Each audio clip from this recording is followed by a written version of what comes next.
Ayan po mga busing at maluluto tayo ng ulo ng kampo, tuna po. Yan. Hintay-hintay lang busing at lulutuin na natin itong ating linutong tinulang tuna. Yan, seasoning po mga idol. Yummy yummy mga idol.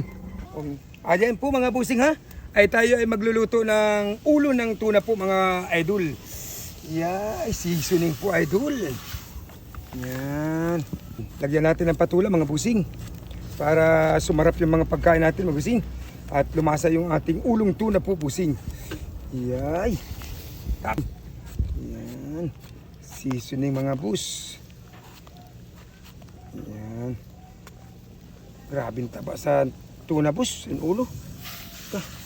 Tapos tabasan ng ating mga mayudiwaga. Yan. Tapos kamatis bus. Yan, para luminaw yung mga mata-mata natin dyan. Yan, para sumarap. Kamatis busing. Yan. Tapos, sibuyas busing. Yan. Sarap naman ito. Yummy yummy mga idol. At seasoning. Yay. Shoutout nga pala ko dyan sa mga lahat ng mga followers ko dyan na nagmamahal po kang Kapis Pindor. At di mawala yung po ang ating tanglad. Yan. Yay, kitawan na natin ang ating linuto na tuna po ulo. Yay! Seasoning idol. Lagyan natin ng pitsay.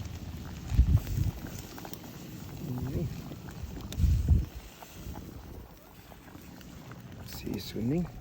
Pakalagay natin ng pitsay mga busing. Ay lagyan natin ng mga seasoning. Pakita lang yung nagkakalagkat mga idol.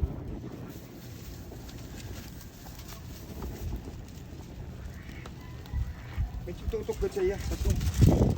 Ayan po, lagyan natin ng magic sarap po para sumarap ang ating linutong tinula po na ulo ng sa ating yummy yummy seasoning. Ay, sarap naman ito mga busing. Yan.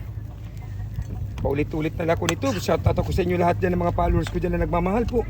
At maraming salamat po at nagsishare ng mga video ko po. Ako po ay nagpapasalamat sa inyo po mga idol.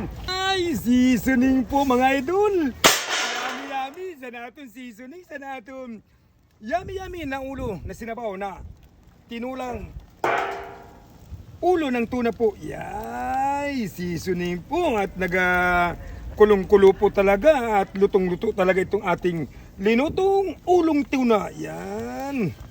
Seasoning nga talaga ito. At napakaganda ngayon ang pagkaluto namin. Perfect talaga mga idol. Yun. Napakasarap na talaga ng ating linuto.